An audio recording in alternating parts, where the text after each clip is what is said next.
Amen. Elder Parminder ended his last presentation on a discussion of vaccines.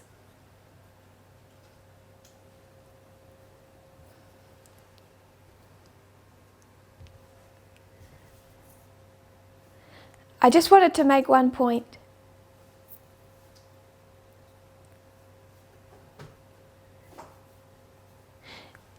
If they were to roll out these vaccines,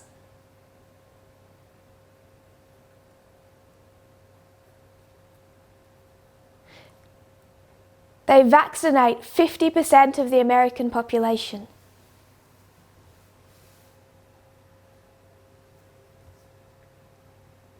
And as a result of that, 50,000 people die.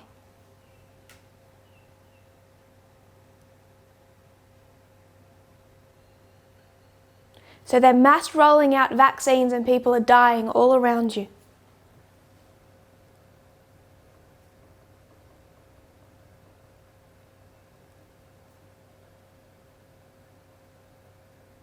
A family member has the vaccine, someone you know.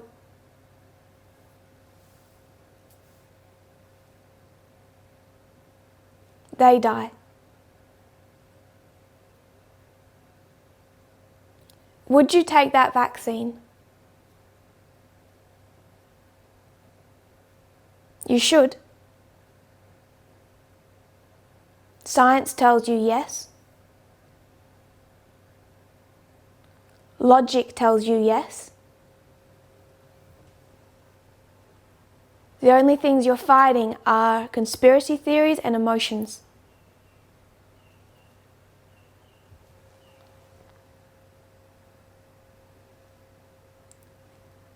Because you'd still be less likely to die from the vaccine than from the virus.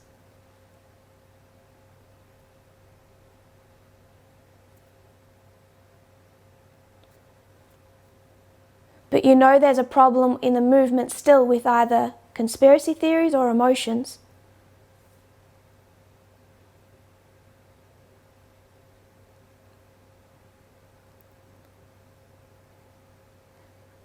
That a couple of people get sick and all of a sudden people question.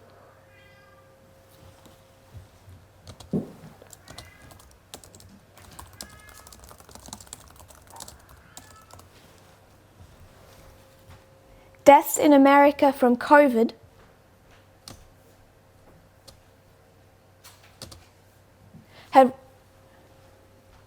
have reached 350,000 people now.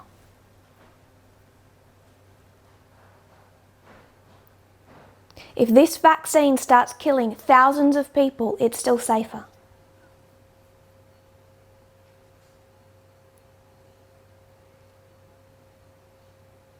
It sounds cold. I understand the emotions.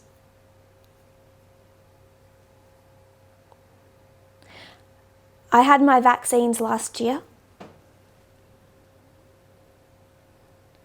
You have a doctor coming at you with 6 huge needles.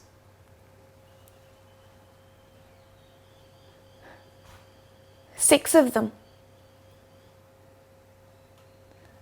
Big. 2 in each thigh. 1 in each arm. And I felt sick.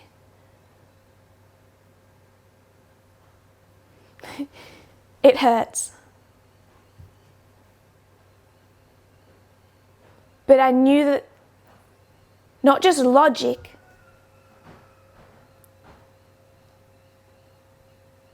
but what God was teaching us was sound.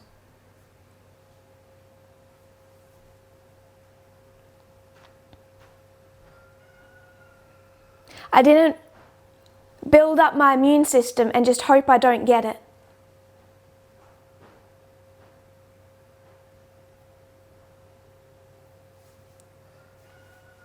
Because I'm strong enough to fight off COVID.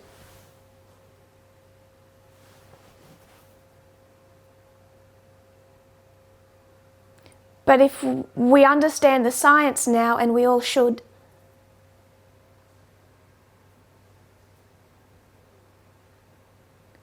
most of these vaccines I'm not getting for me.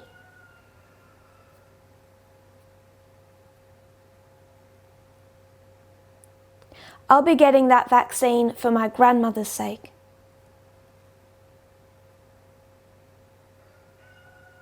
So I don't care how strong my immune system is.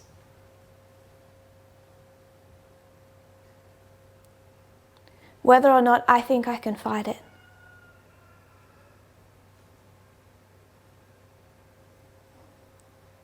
It's really easy to accept the concept of something,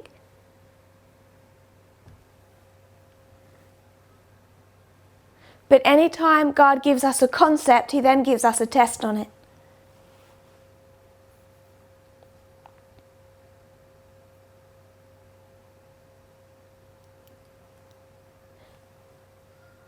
We were given that message for such a time as this.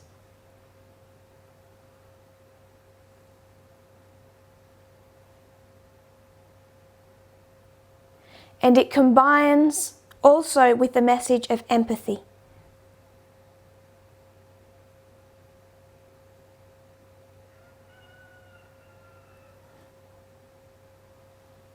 Because we get that vaccine largely for others if we're strong.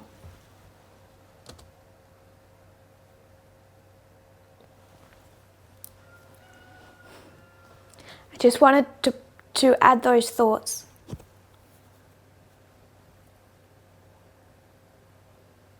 If thousands of people die, it's still safer than the disease.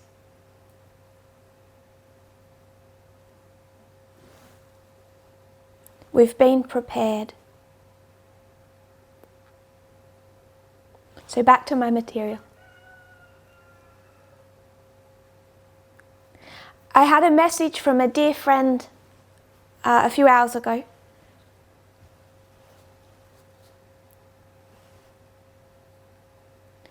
She said that she needed to admit difficulty understanding.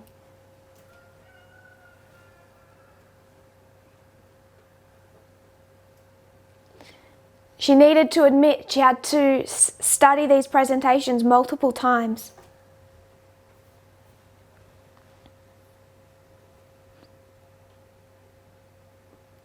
I don't know what she thought she was admitting to, like it was something negative.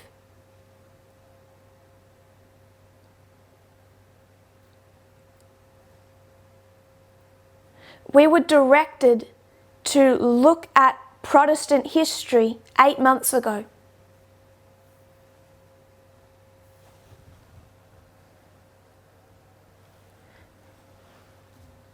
And it's not like I've been doing hours or an hour a day of intense study.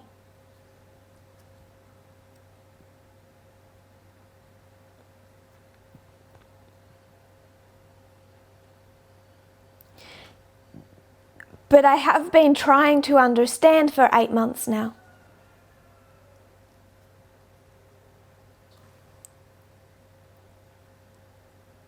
And I know it has been hard. I've been struggling with this information.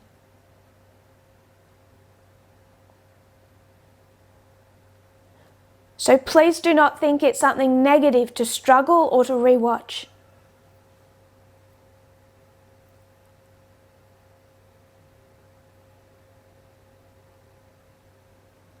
Gradually, without even realizing it, I've been having breakthroughs.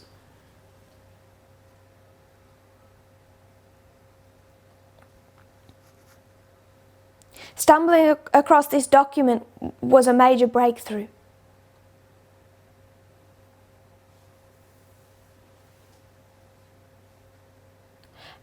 As were other sources. And these little clues, like Princeton University.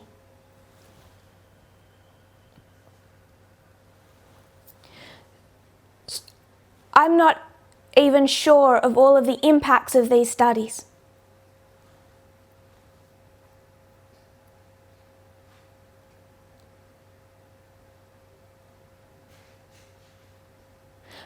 My preference would have been to go through this document in a 2-month, 3-month school.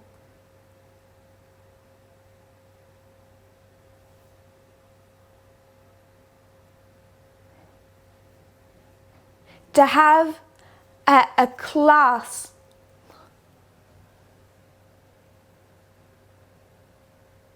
with discussion, with resources,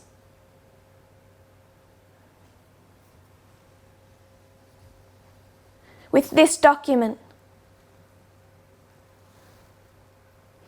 to step us not just through these 3 histories,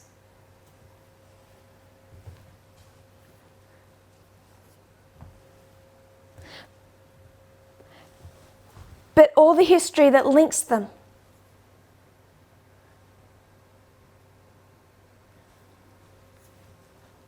If we could have gone into the fundamentalist modernist controversy here,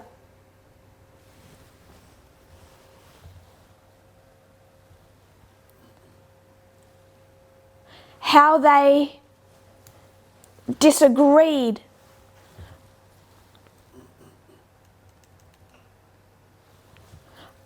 over the League of Nations,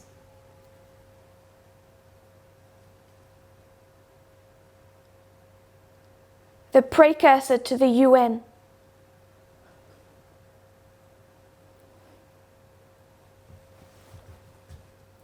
Dwight L. Moody in this history.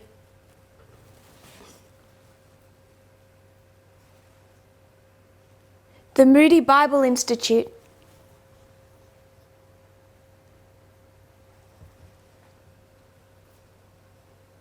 Billy Graham. It's all relevant.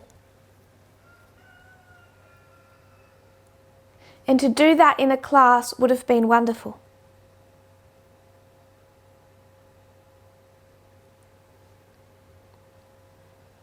But that hasn't been possible.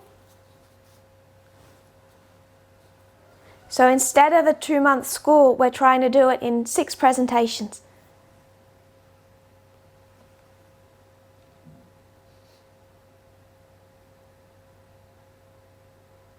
And we've gotten through part A of the first movement.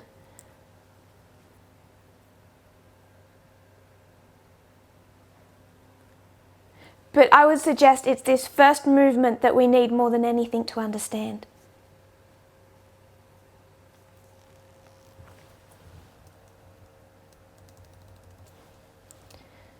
So you're struggling, I've struggled and still struggle.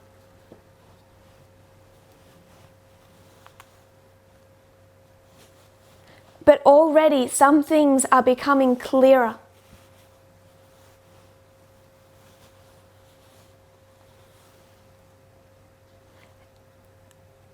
Our fantasy models are starting to break down.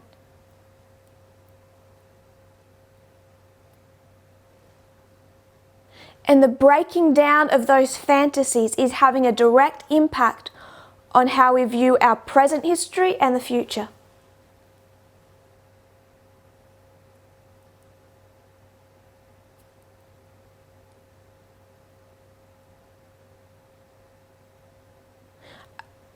God is bending and molding us.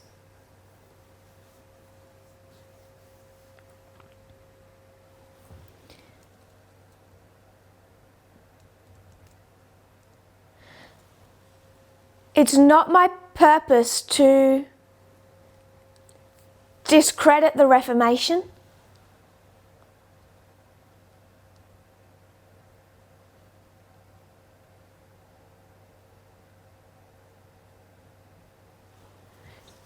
To just bash up that history.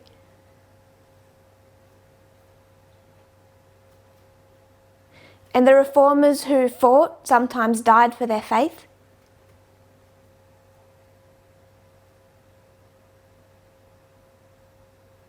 But my problem is this.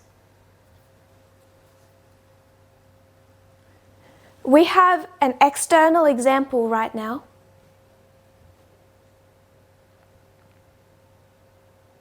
in the United States where a group of people have this patriotic, nationalistic view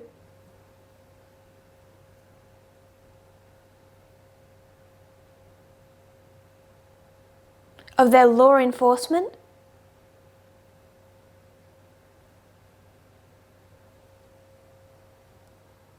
of their army, of their history,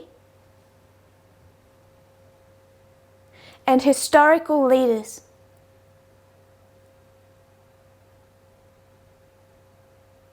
And they would think it's a positive thing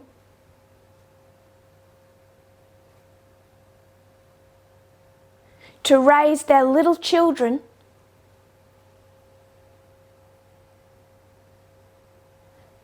protect them from the ugliness of the world and history,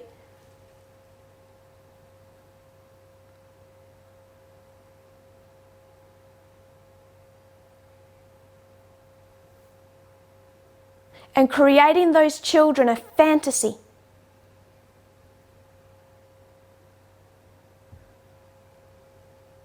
of not just Confederate generals,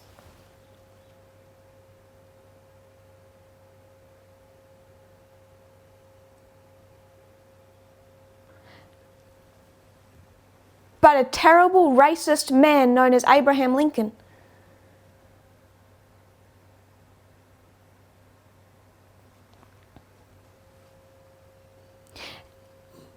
And we might think that that's positive that they do that.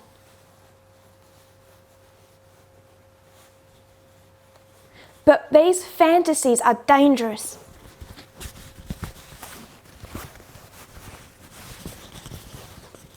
They're dangerous externally, they're dangerous internally.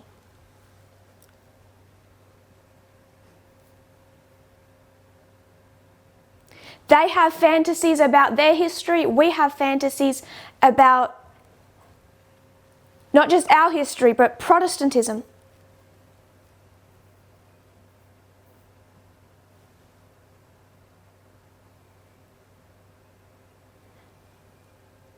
And a patriotic American would say,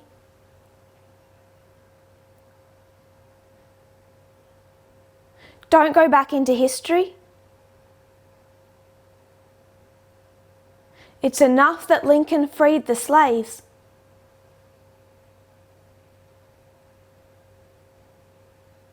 You're trying to destroy our country.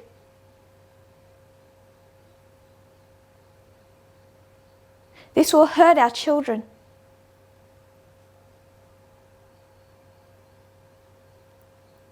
And we would say, your fantasy worlds are dangerous.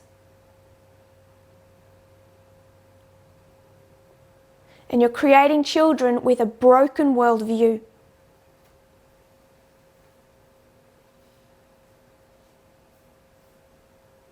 So a good evangelical parent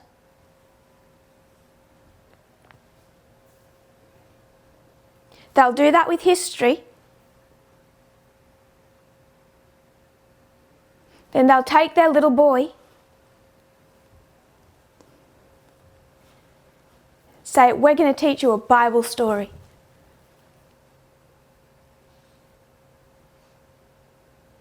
A bedtime story. They'll tell their little boy about this man.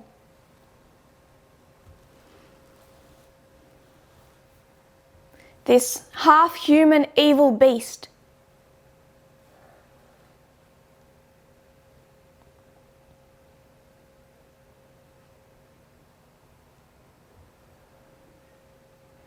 Came to attack his country.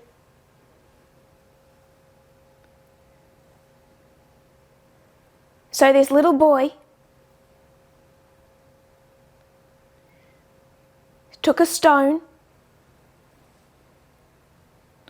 threw threw it at him,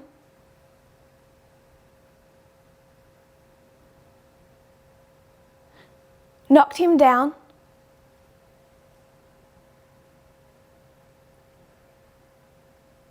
severed his head,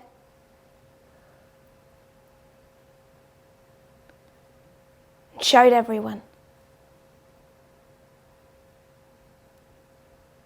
If you sent your children to kindergarten,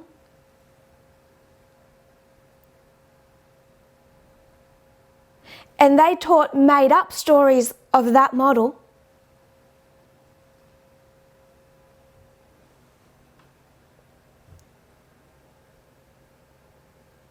you'd pull your children out.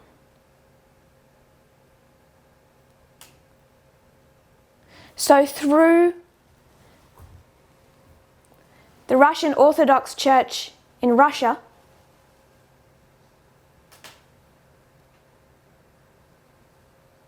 through evangelicals in America, they've raised a generation of young men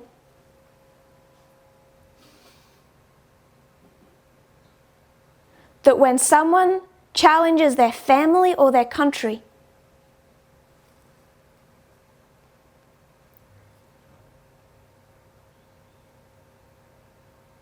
they're little Davids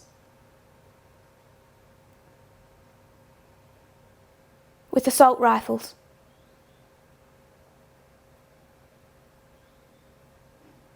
Because we give them stories without context, without methodology,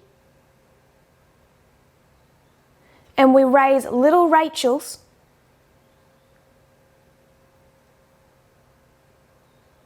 who just hope they're prettier than Leah.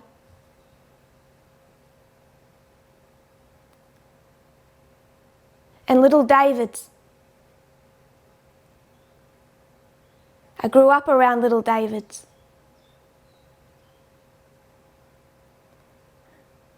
The conservative group I would visit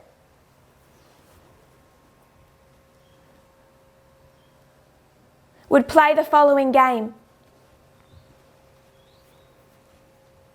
If you know, capture the flag.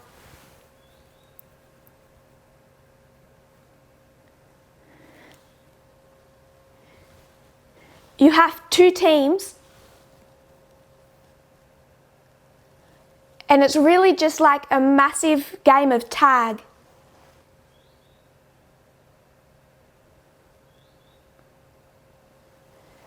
Boys against girls.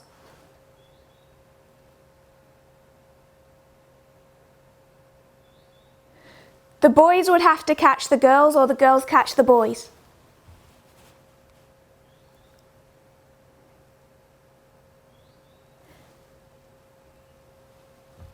The boys came together. Some of them were violent.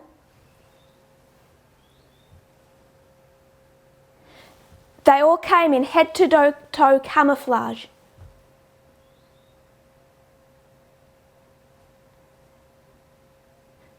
Now, girls aren't supposed to wear camouflage.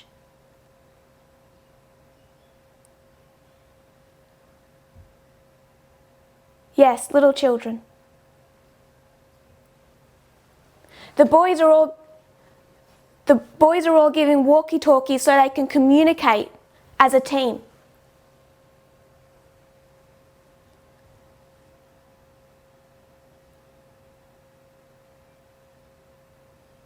The parents didn't give any of the girls walkie-talkies.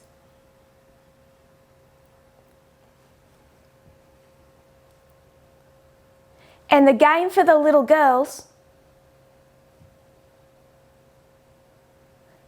was to hope that the cute guy caught you.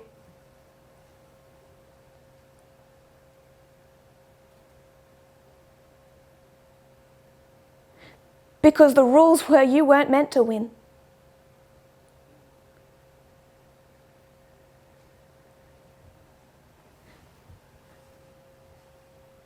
Little boys, like little Davids,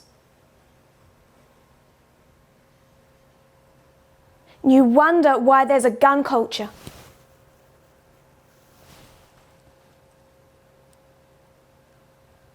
Because they're created on a fantasy history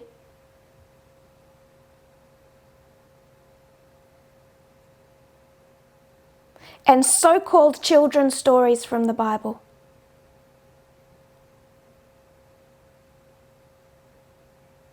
We should teach them to read with understanding and equality.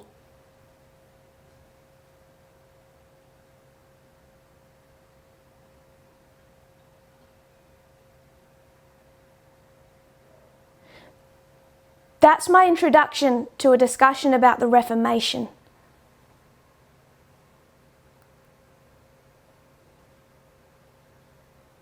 If we think that Americans should have a correct concept about Abraham Lincoln,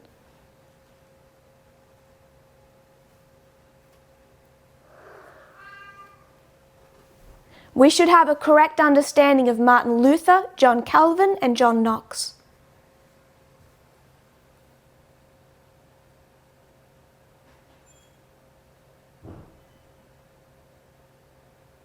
The positives and the ugly.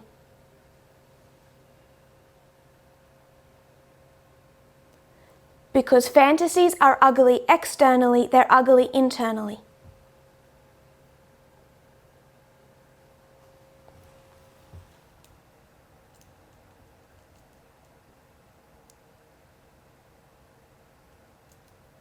The external cure is education, the internal cure is education.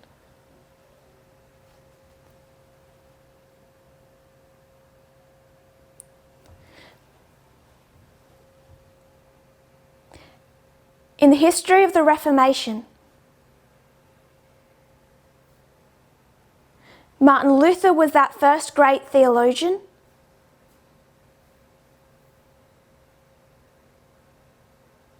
John Calvin followed him.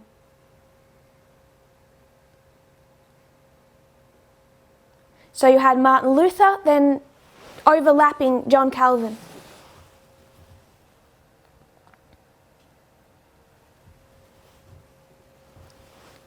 Overlapping and extending.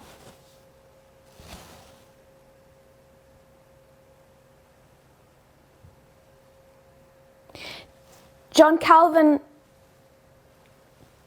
the man who gave his name to Calvinism,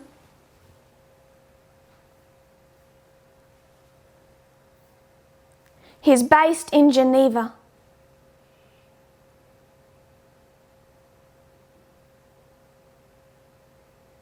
And there was persecution against him in Geneva. But there was a period when he became quite popular.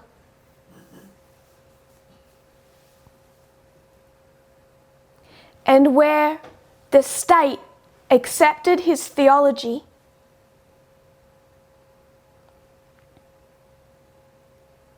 and accepted this Calvinism as the state religion in Geneva.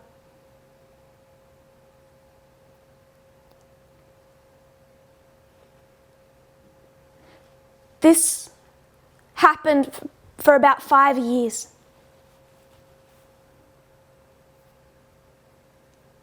In that 5 years, that state banned the following: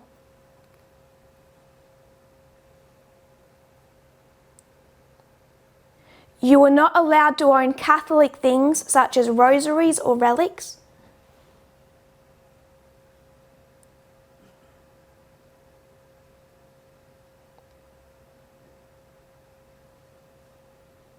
Dancing was banned, as was card playing.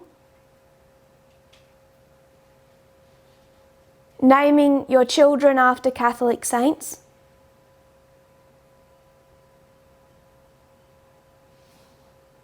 Gambling.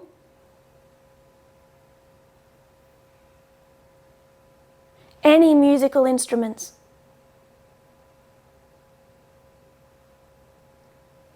John Calvin didn't like musical instruments.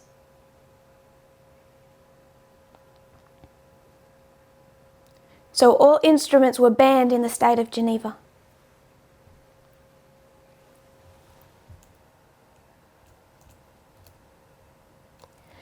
Also, what was banned was heresy,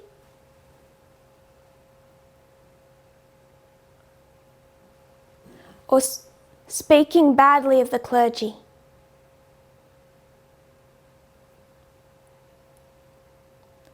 The Calvinist clergy.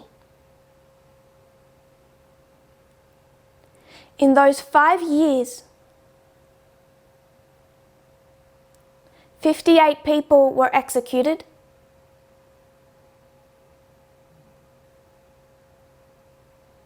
"76 were exiled.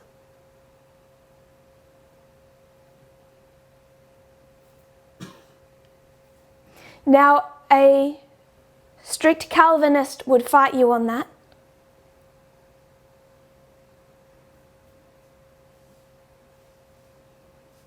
Saying some of those people were into witchcraft, for example.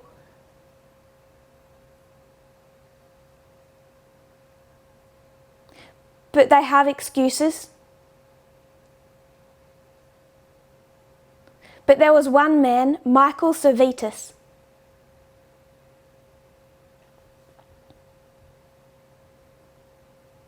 He publicly disagreed with Calvin about the Trinity.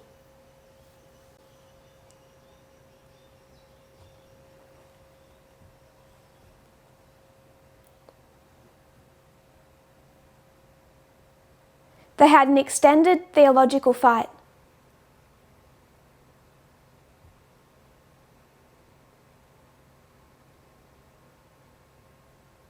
He was arrested and charged with heresy.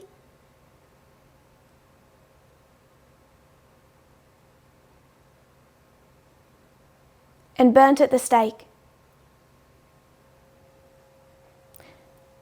using green wood to prolong the process.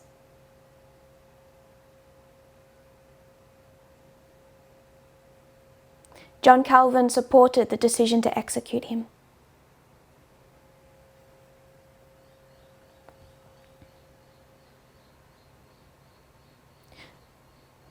So when we go back to the Protestant Reformation,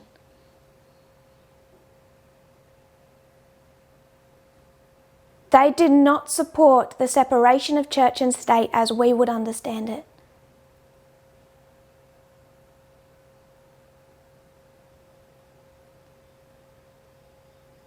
Or that it was wrong to execute people for heresy.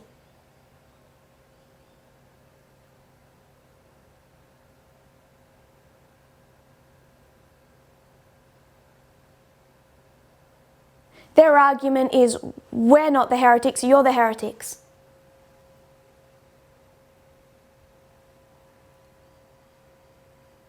So the state should support me, not you.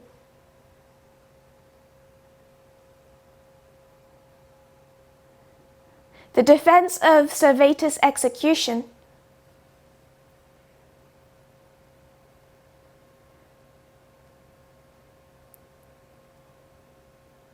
they'll say he was verbally rude.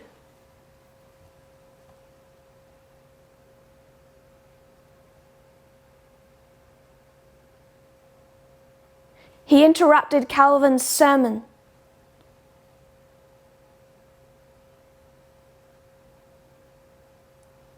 All that Calvin was doing was following Old Testament biblical law.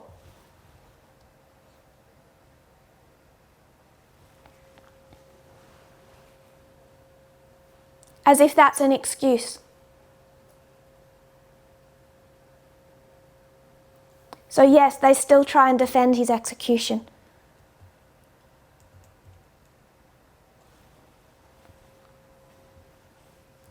So we tried to explain what was the church-state model for a covenanter.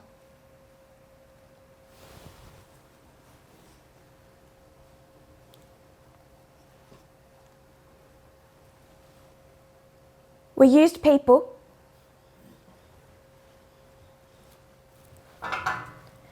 My sister and I as church and state.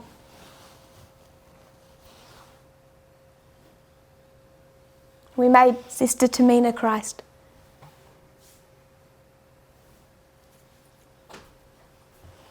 So church and state are separated.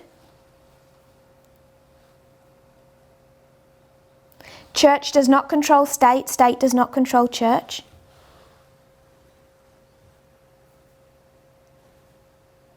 They're equals. But what's the problem?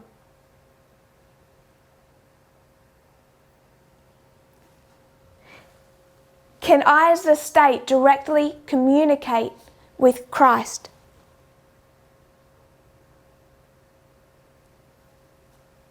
Only one side can really talk to the boss.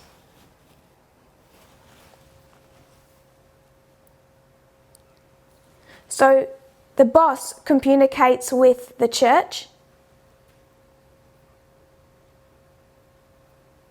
and the church is feeding that back through to the state.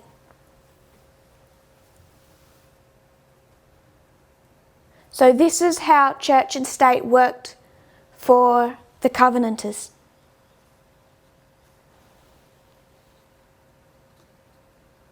How they would argue that they still defend the separation of church and state.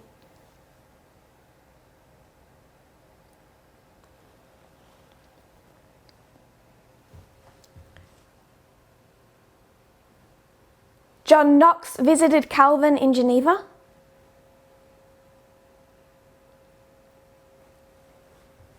He brought this back to Scotland. And Presbyterianism, it comes from Calvinism.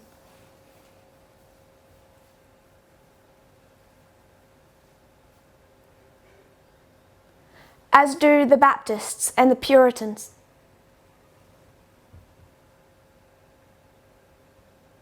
So you'll remember in the early 1600s,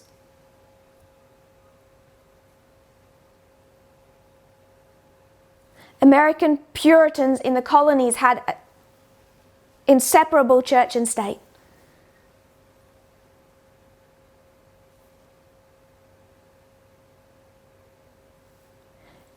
Because America began with this model.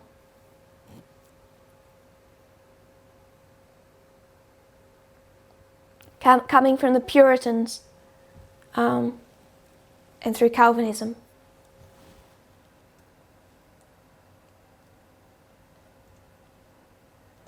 So I want to come back to the Covenanters and John Knox.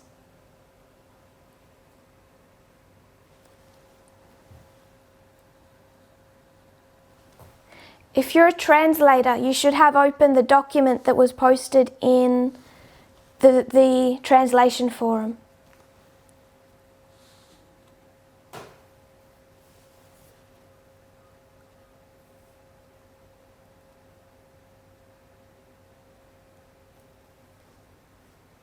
It was posted about,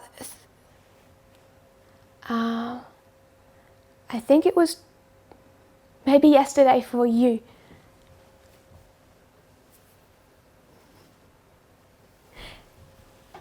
This document has only been shared with the translators so they can have access to those quotes.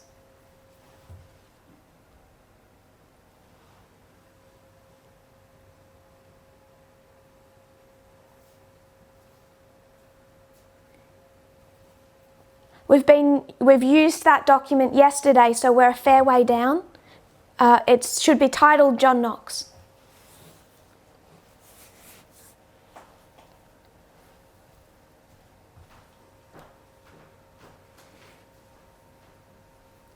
If you can confirm when you have it.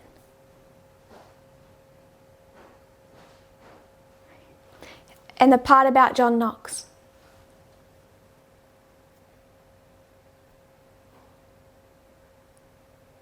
I want to quote John Knox.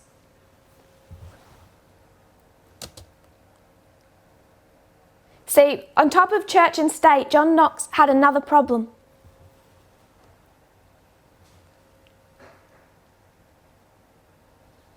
This is from the Presbyterian Historical Society.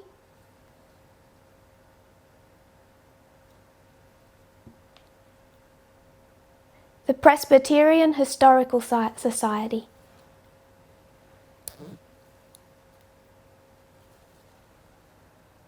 from their national archives.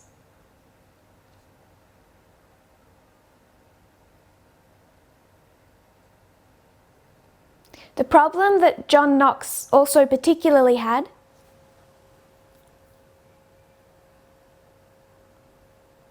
was he didn't like women. So I'm going to quote John Knox directly. From a publication that he wrote,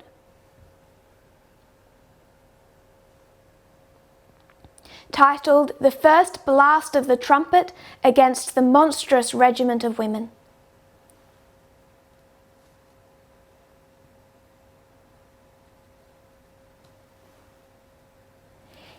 He says, "The woman in her greatest perfection was made to serve and obey man.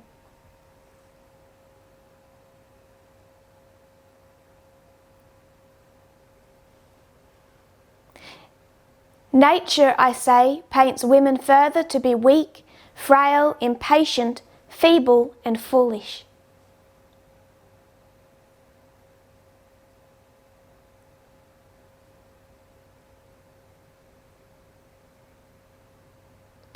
And experience has declared them to be inconstant, variable, cruel, and lacking the spirit of counsel and leadership.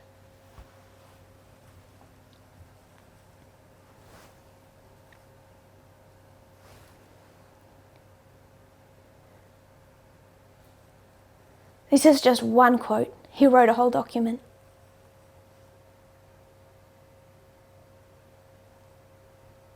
And what he was particularly fighting against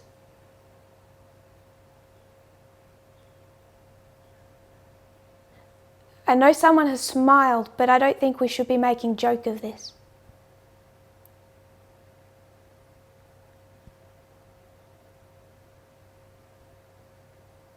We should be seeing it as disgusting.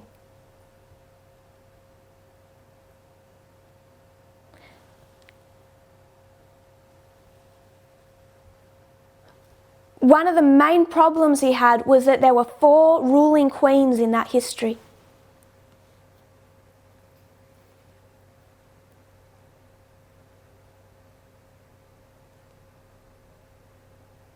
Particularly Mary, Queen of Scots.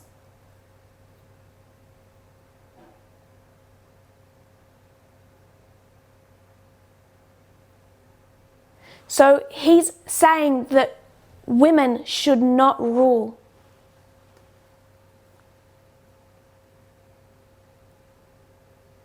Which he explains why. We're weak, we're foolish.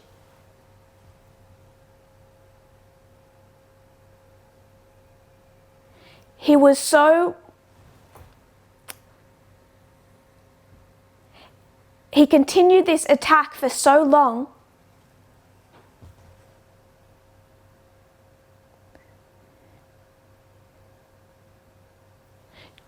John Calvin and other reformers tried to reason with him.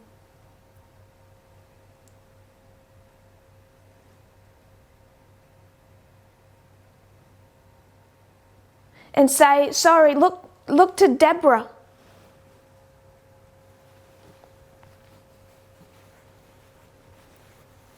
I knew what you meant, my friend.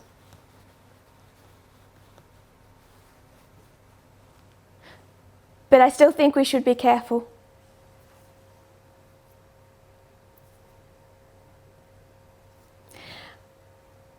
With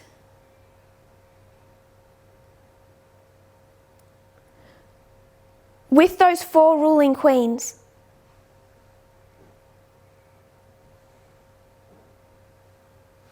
that he knew through his lifetime,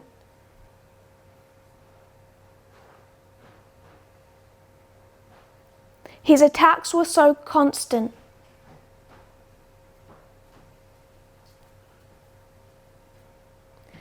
Calvin was writing not to John Knox, he was writing to someone else about Knox.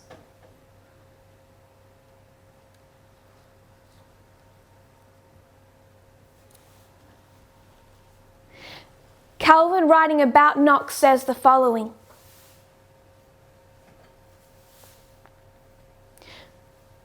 by reason of the thoughtless arrogance of one person,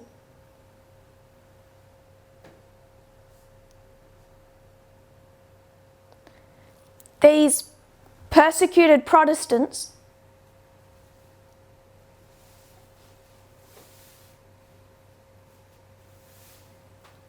they would have been driven away not just from Geneva but almost the whole world.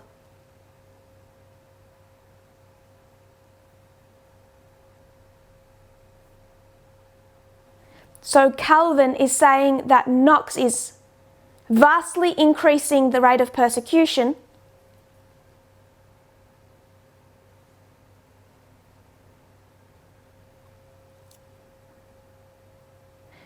because Calvin says Knox is thoughtless and arrogant.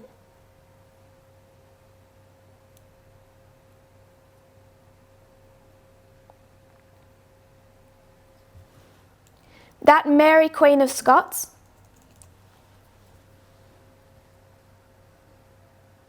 Catholic, she married just one point before then.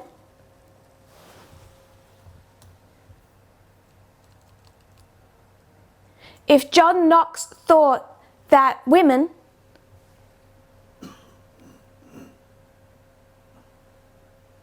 were frail and foolish,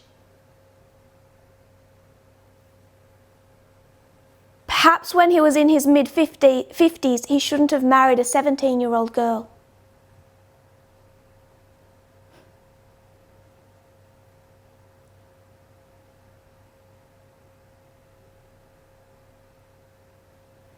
Maybe he would have been able to find a woman as strong as he was.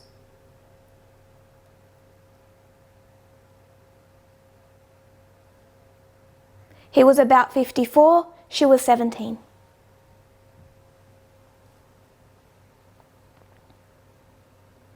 Now, my parents didn't place this information on me.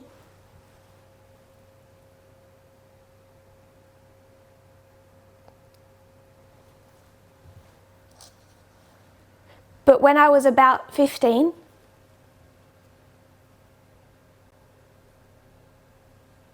and struggling with my understanding of God,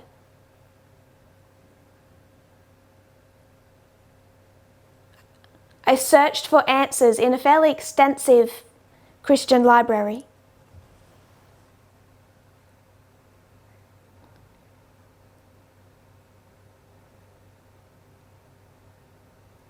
Searching for anything.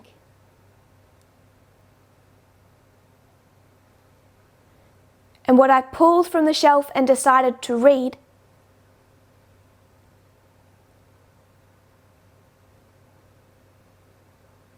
was the biography of John Knox.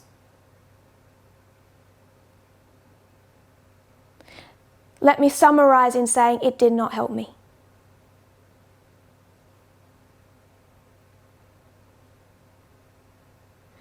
Children should not be raised on a fantasy ideas. This is the reality.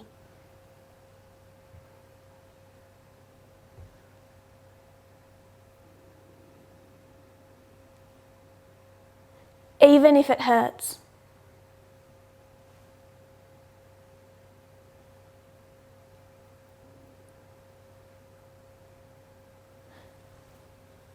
This Mary, Queen of Scots,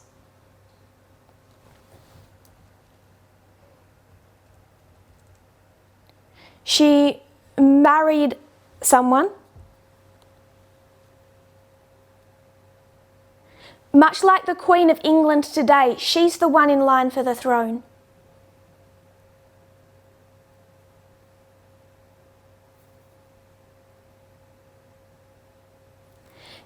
Her husband does not have a direct right to that crown.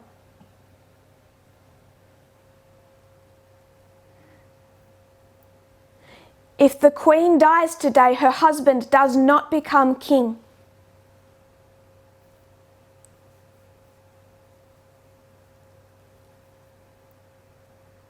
She could have given him the right to be king on her death.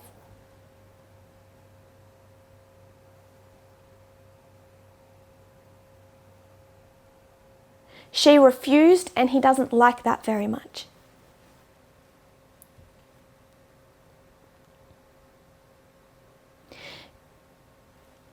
Queen Mary of Scotland did the same thing.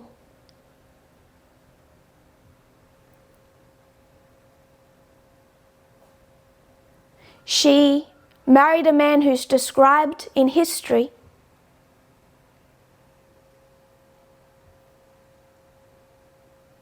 as vain,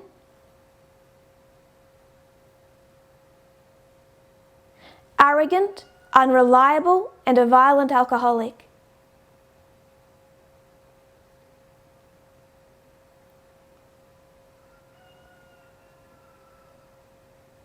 And she refused to give him any rights to the crown.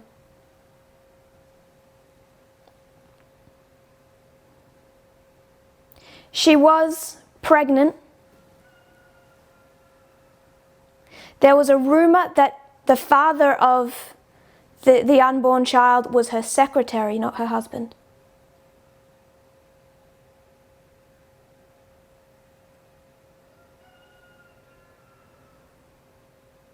Her Catholic secretary had become somewhat powerful.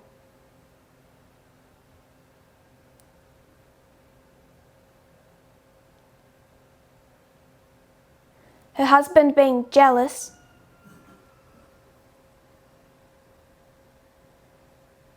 enlisting the support of some key Protestants,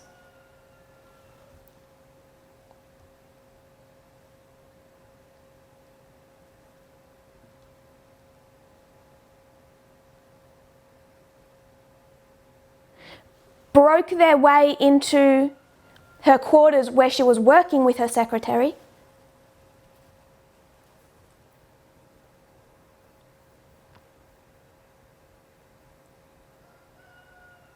and this Protestant gang held a gun to her stomach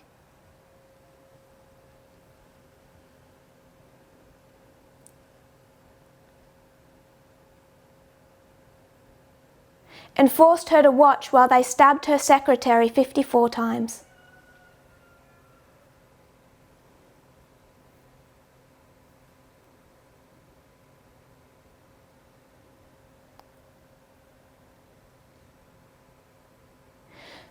When John Knox died,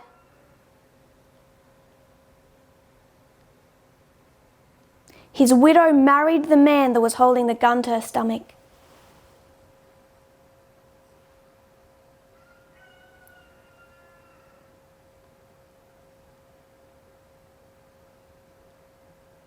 And you wonder why you have an angry queen.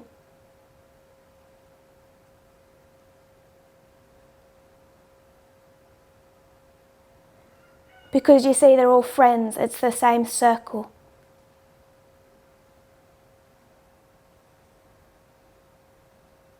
And it's Protestantism.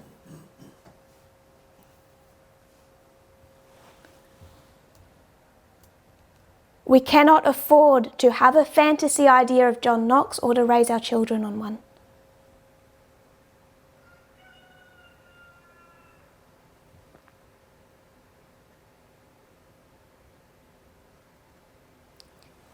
To summarise for my sister,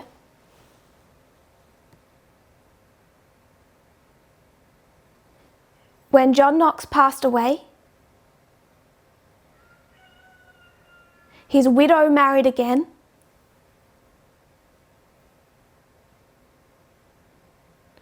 She married the man who was part of the gang.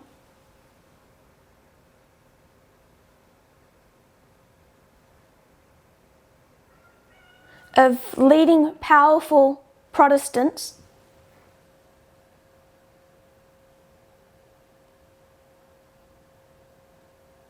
who held the Queen at gunpoint while they killed her secretary.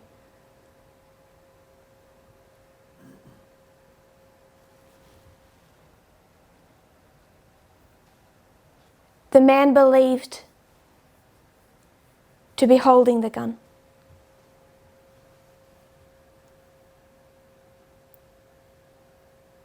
So, as I said before,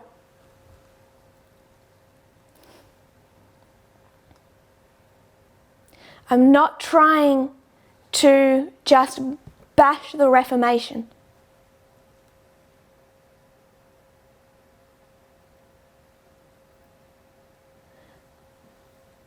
But our worldview is that much warped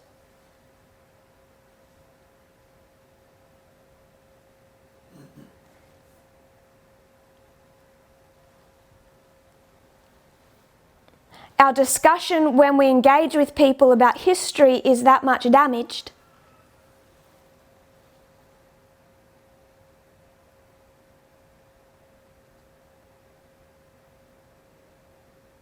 If we don't look at all parts of a subject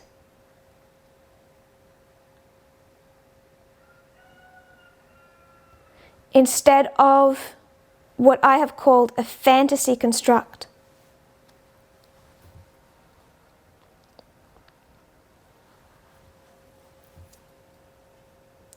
Because we've begun with Protestantism in the United States in 1863.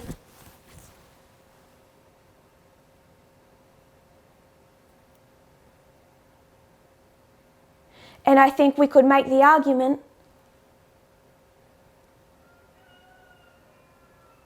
they're just like their forefathers.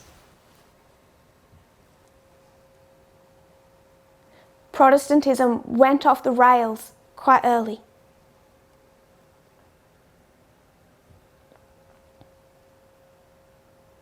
So, I want to go and have a quick look at some quotes by A.T. Jones.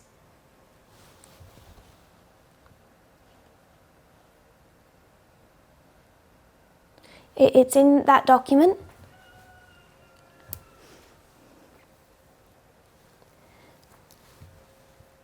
July 5, 1894.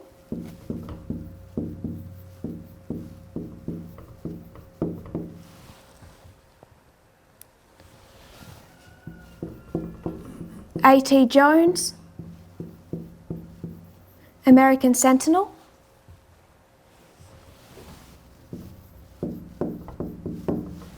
.214.2.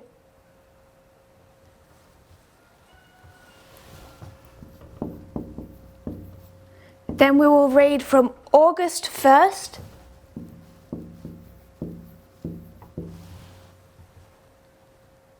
(1889). A.T. Jones, NRP.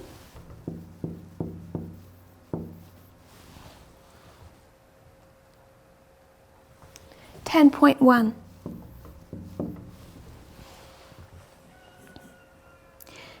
And finally, September 1886.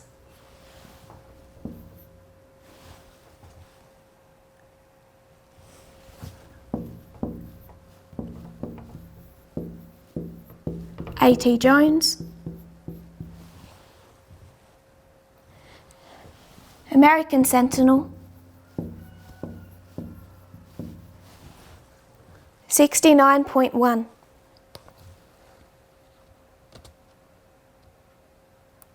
So first quote.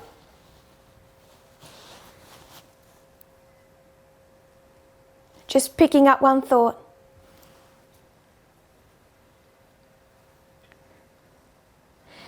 The latest proposed Sunday iniquity is the introduction of literature on Sabbath observance into school books.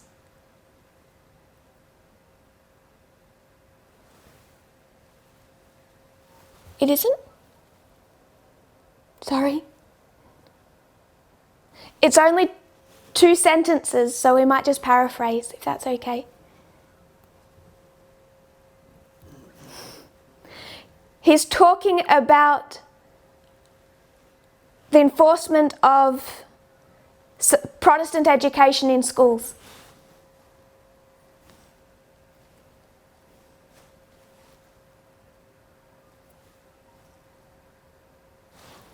And he says,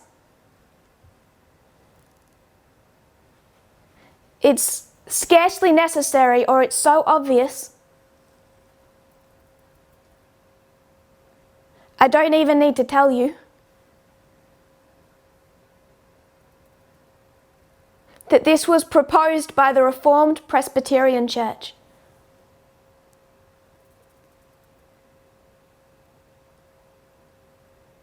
Covenanters.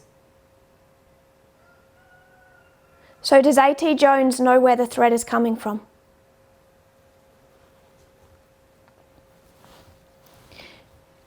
Do you have the quote that begins, "But let us look"? The second one. Great. So, second quote.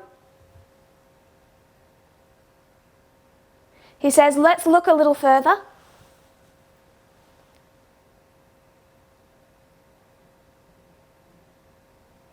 Everyone acquainted with the Reformed Presbyterian Church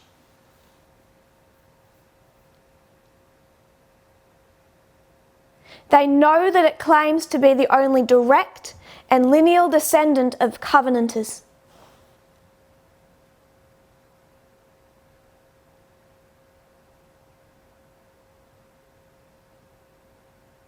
It prides itself on being their modern representative.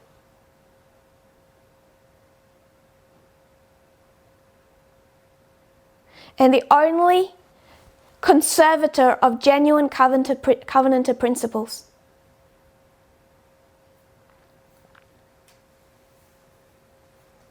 Couple of sentences down, starting with "therefore" by studying.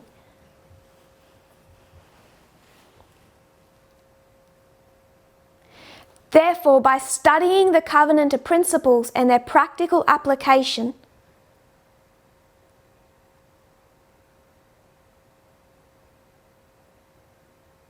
we may form some idea of what the result would be if the National Reform Party should succeed.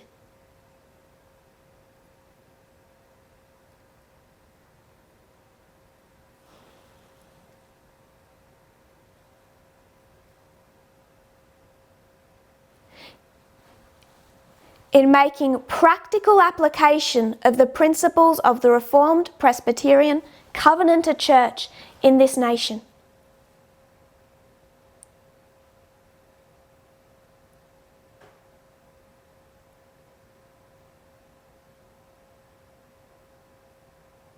A.T. Jones was saying, Adventists should know this history.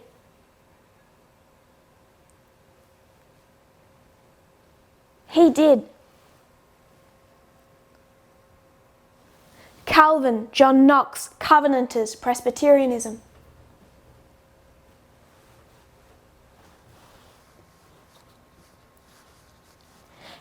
And as I've tried to state repeatedly, this is not liberal or mainstream Protestantism.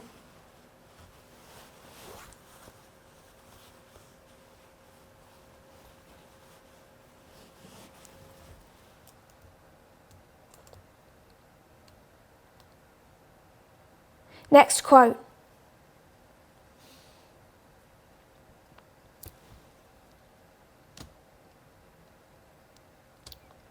He says in August,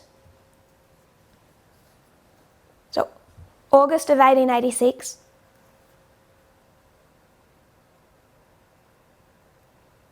we proved that the national reform movement is nothing but an effort to place this government on a foundation of Reformed Presbyterianism.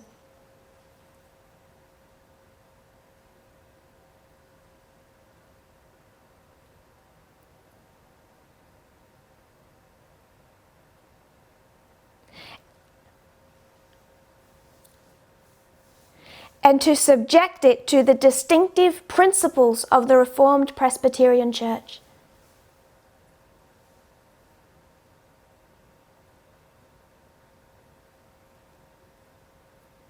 We showed in their own words, is about to quote them.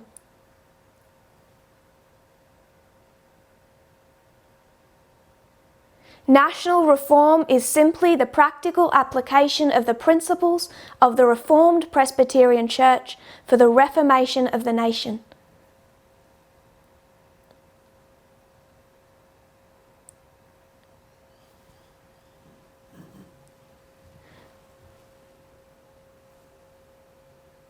This isn't liberals.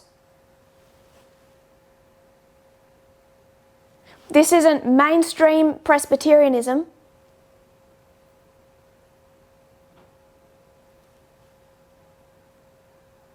This is Reformed Presbyterianism.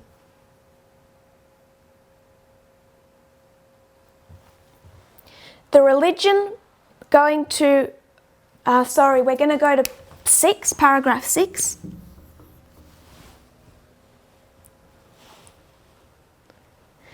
The religion presently professed, remember, was the Covenanter religion.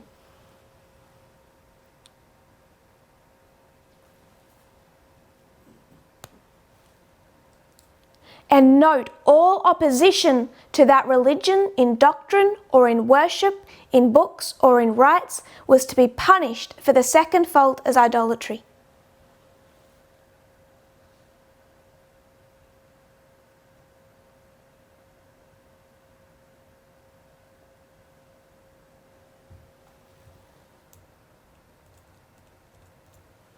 What then was the covenanter punishment for idolatry?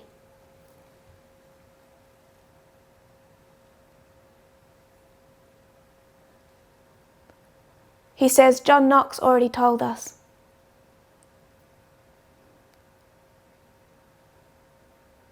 And now A.T. Jones will quote John Knox.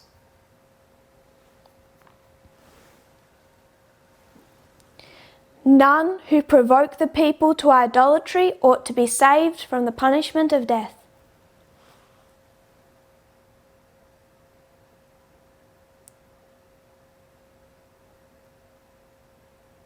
But both magistrates and people, they are bound to punish idolatry with death.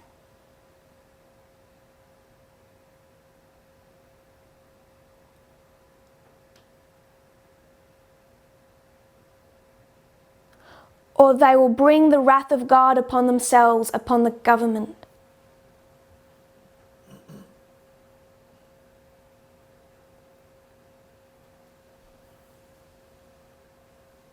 Upon the magistrates.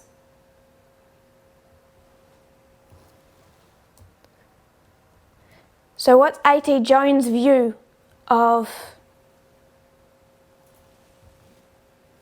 one of the key reformers of the Reformation?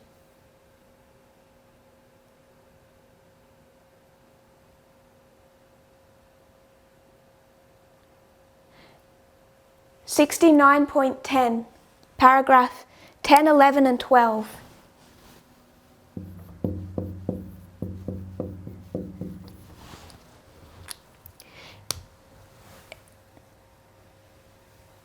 Again, he's going to quote the Covenanters as the Covenanters discuss the duty of magistrates.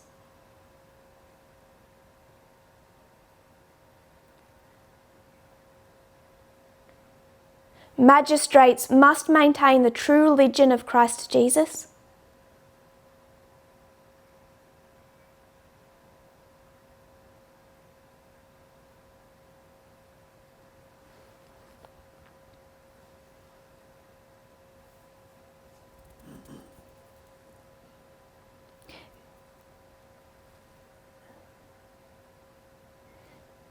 Magistrates should be careful to root out of the empire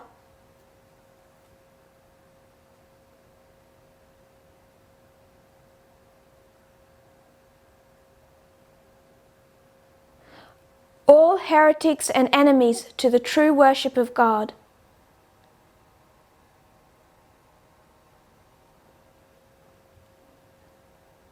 Who shall be convicted by the true church of God, Covenanter Church, of those crimes.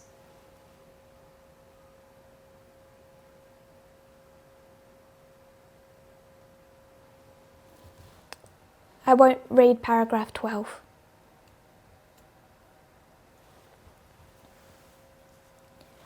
So A.T. Jones was perfectly familiar with the history we've been discussing.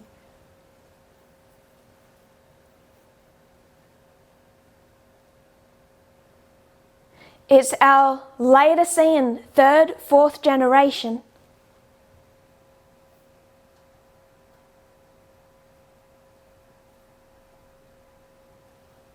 that's given us, over those generations, a warped history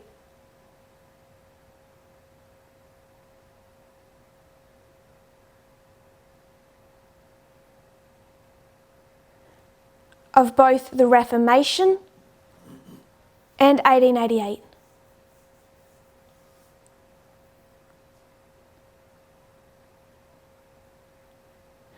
Protestantism did a work.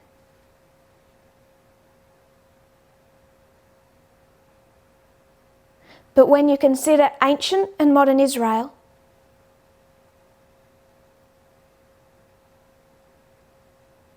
the Reformation was never made part of God's structural people.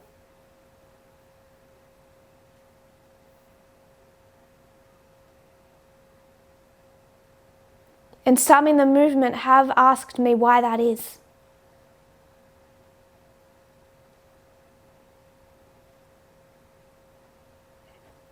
There are reasons God has had to wait for 1798 to raise up modern Israel.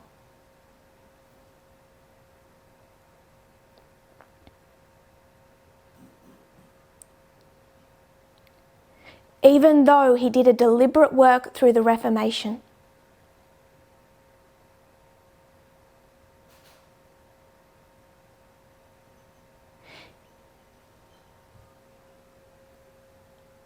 If A.T. Jones understood these histories,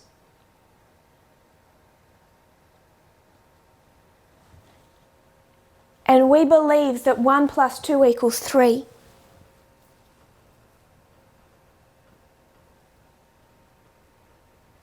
we should understand them at least to the level he did, more.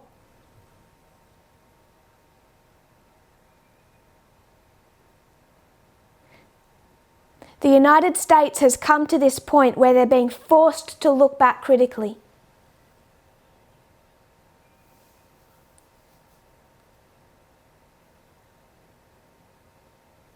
At the people who have been their heroes.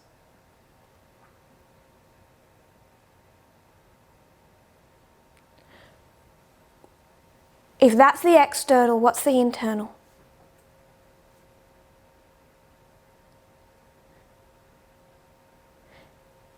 And a small but relevant point, I think we need to appreciate that God is doing the best he can with what he has.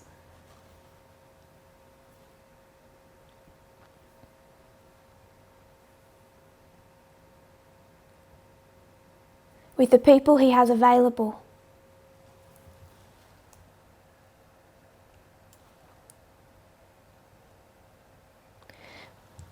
That's as far as I want to go without going back to the document, and we don't have time for that.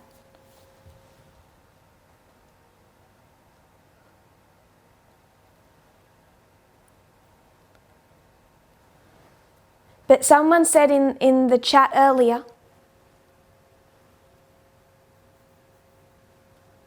that this document has so many more relevant points than I have presented.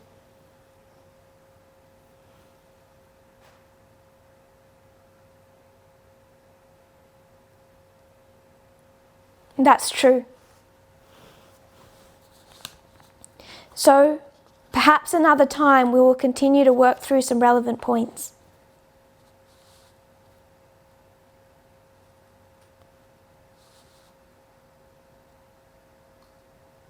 My main goal in this study, for me, was to look at what's happening today in the United States,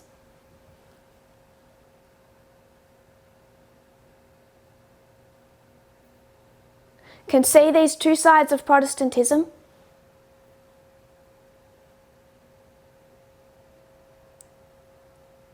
can see the election of a liberal president,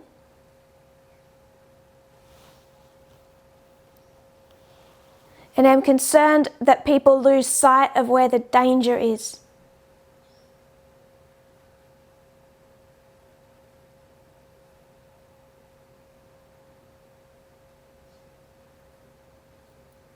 They're standing on the train tracks looking in the wrong direction.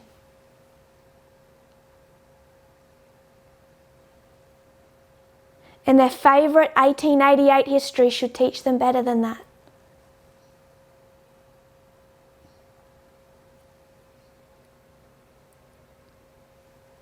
The National Reform Association was not secret friends with the Vatican.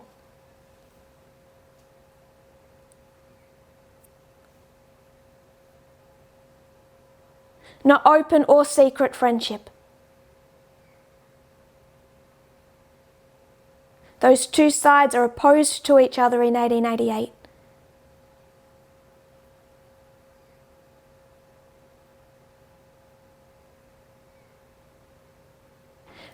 This was not coming from Protestant freethinkers.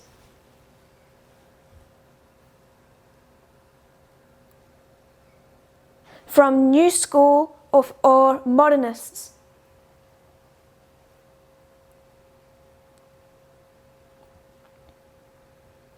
This is coming from one select stream of Protestantism.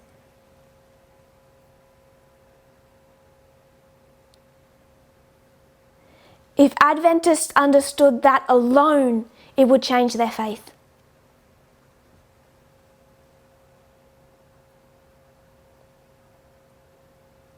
It's not coming from the World Council of Churches.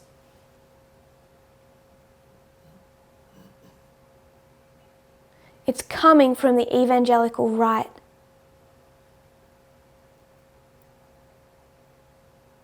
With their Seven Mountains theology and their dominionism.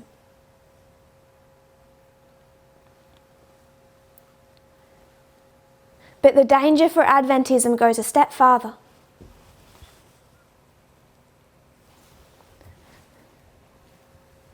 Back here, we're part of their threat.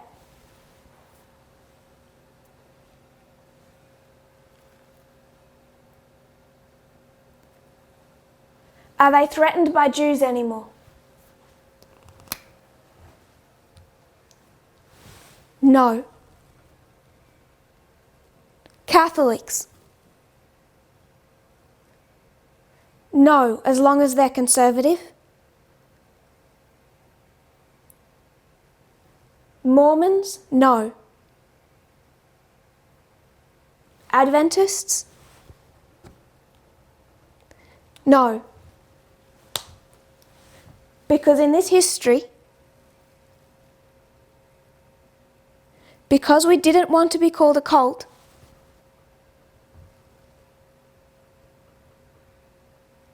we decided to stop being a threat.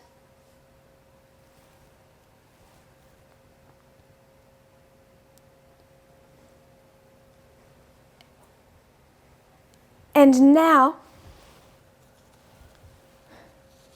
what does the Sunday law doctrine taught by Adventism teach us?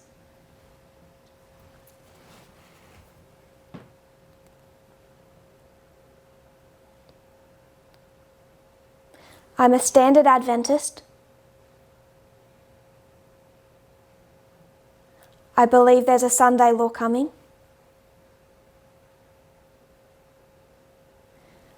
What do I actually believe?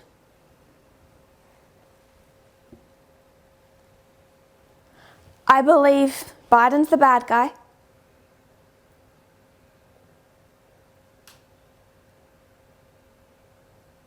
I believe that there's a group threat.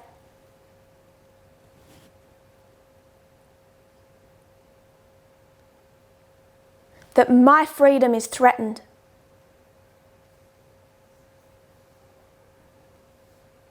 This doesn't just put me out of the picture.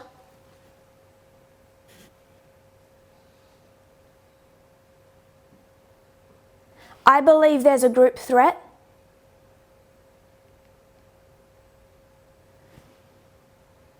So when Trump is elected to protect people like me,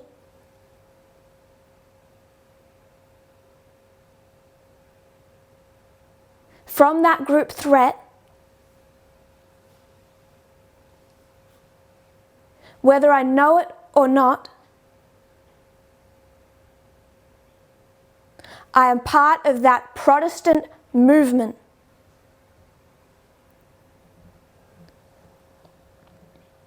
That's going to look at the Constitution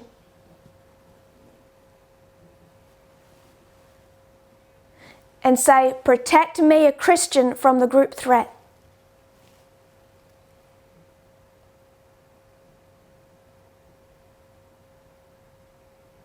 Here we were the victims.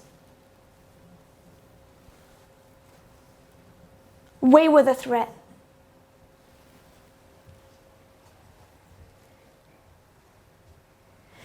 Here we lose everything. We stand neutral in that crisis. Here we've joined Protestantism.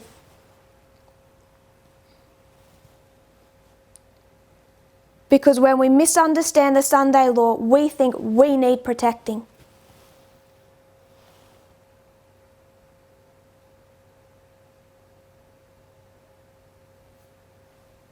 So we look to the same conspiracy theories and the same group of people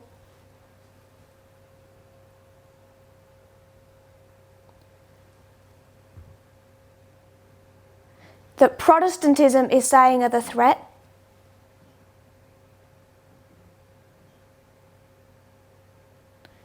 And we're feeling threatened by them too. We have the same conspiracy theories,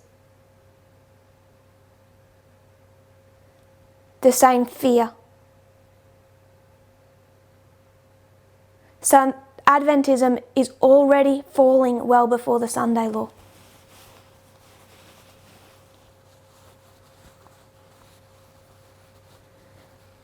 People have wondered how Adventism could fail at the Sunday law.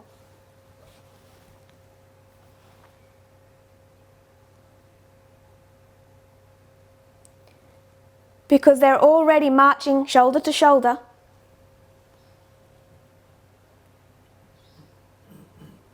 at least in their belief system and worldview,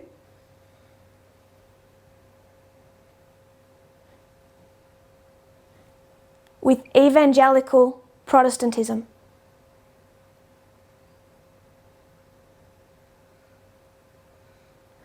We are part of that movement whether we signed up to it or not.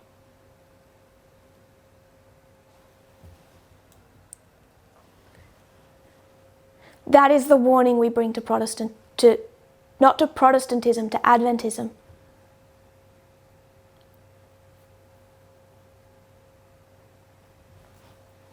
So we won't go any further in our document.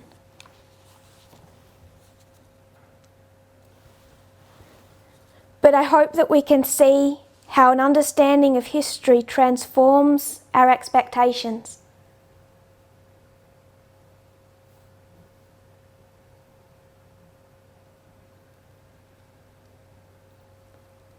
Someone said that Trump was a Presbyterian.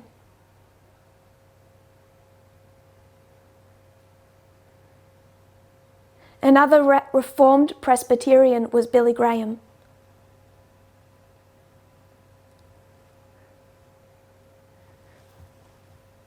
You can trace these two streams all the way through this history.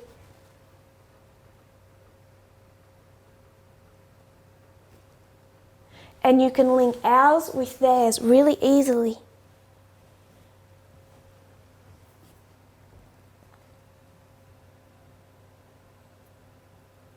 And regardless of whether they call them Presbyterians or Reformed Baptists,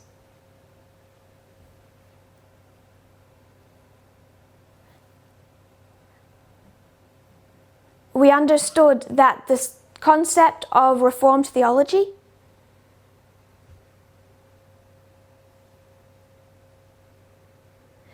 and their understanding of dominionism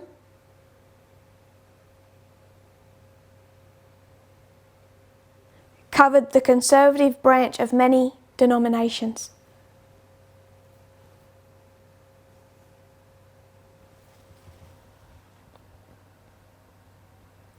So that's the conclusion of our study.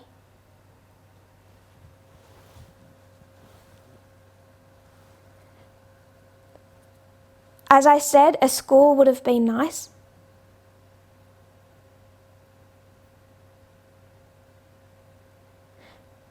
But the media broadcast is trying to fill some of that lack by at least giving resources.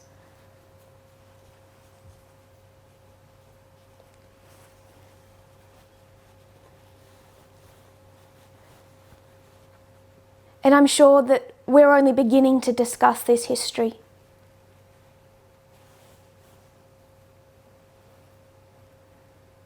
If you kneel with me, we'll close in prayer. Dear Father in heaven, thank you, Lord, for how you have been opening our eyes.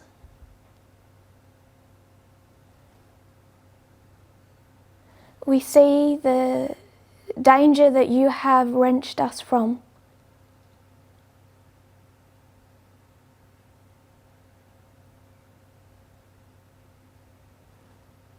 As every single one of us comes out of our Laodicean condition,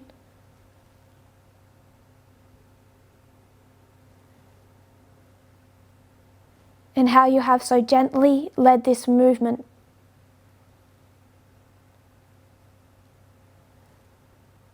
continuing to open our eyes.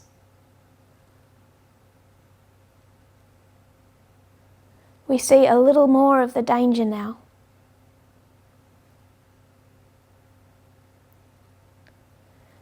I pray that you'll give us wisdom to understand correctly, and also as we increasingly begin to exert our influence,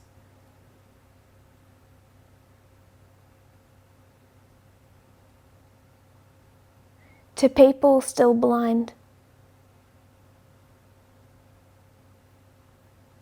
May we treat them the way you have treated us.